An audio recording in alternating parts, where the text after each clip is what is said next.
महर्षि वेदव्यास द्वारा रचित एक वैष्णव पुराण है।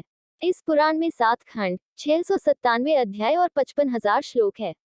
पद्म पुराण में भगवान विष्णु के अवतार वामन अवतार का आख्यान, तुलाधार की कथा, नंदी धेनु उपाख्यान इत्यादि आख्यानों और कथाओं द्वारा सत्य का वर्णन अच्छी तरह समझाया गया है। तुलाधार कथा में पतिव्रत धर्म का संपूर्ण वर्णन मिलता है। पद्म पुराण के खंड निम्नलिखित है। पद्म पुराण पद्मा पुराना हिंदी के खंड। 1. सृष्टि खंड।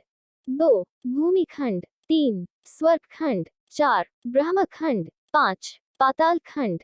6. उत्तर खंड। 7. क्रियायुगसार खंड। पद्म पुराण का आरंभ। पद्म पुराण सबसे पहले ब्रह्मा जी ने पुलस्त्य ऋषि को सुनाया था और पुलस्त्य ऋषि ने भीष्म को सुनाया था। पद्म पुराण में भगवान ब्रह्मा द्वारा सृष्टि की उत्पत्ति के बारे में संपूर्ण बताया गया है। पद्म पुराण में कई कथा ऐसी है जो अन्य पुराणों में भी उसका उल्लेख मिलता है। पद्म पुराण अत्यंत पुण्यदायक और पापों का विनाश करने वाला पुराण है।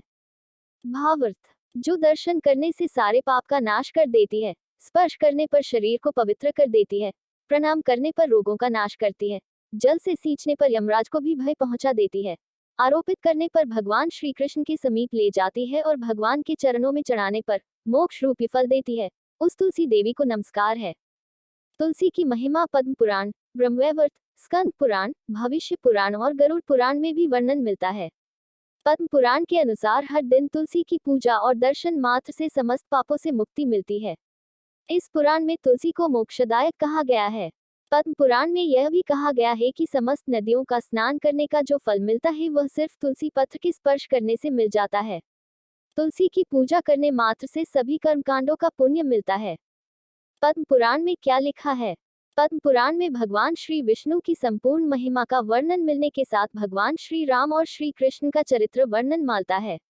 इस पुराण में हिंदू धर्म के तीर्थों का महात्म्य, शालिग्राम तुल्य और तुलसी की विशेष महिमा का वर्णन मिलता है।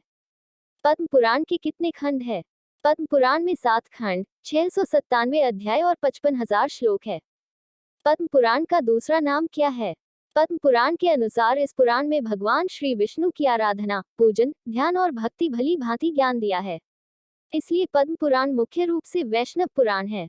पद्म पुराण के उपाय। पद्म पुराण के मुताबिक शालिग्राम, तुलसी और शंख इन तीनों की एक साथ पूजा करने से भगवान श्री विष्णु प्रसन्न होते हैं, आपकी मनोकामना पूर्ण करते हैं।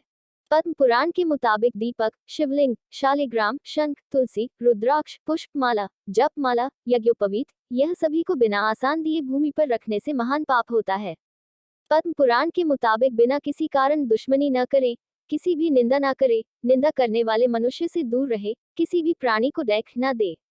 अपने जीवन में यह 5 दूरी रखने से आने वाला दैख टाला जा सकता है।